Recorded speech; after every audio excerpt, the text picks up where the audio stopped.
And here is a live look tonight from the White House in Washington, D.C. In just 4 days, voters will be casting their ballot in the New Hampshire primary election.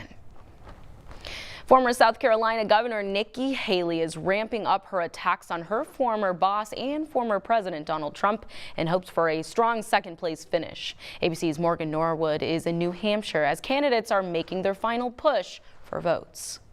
In the final push to the New Hampshire primary, Donald Trump and Nikki Haley trading jabs, Haley leaning into Trump's age. Do we really want to have two 80-year-olds running for president when we've got a country in disarray and a world on fire? Trump telling voters Haley doesn't have what it takes to run the country. She's not going to make it. She has no chance. Trump continues to dominate over Nikki Haley in New Hampshire, the former UN ambassador hoping to appeal to Granite State Republicans as an alternative to Trump.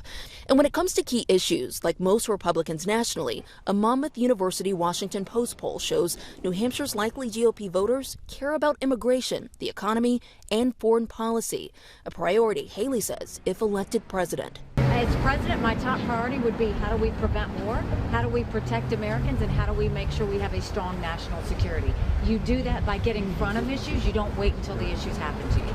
And as the primary season approaches, Trump meanwhile picking up an endorsement from former GOP contender Tim Scott.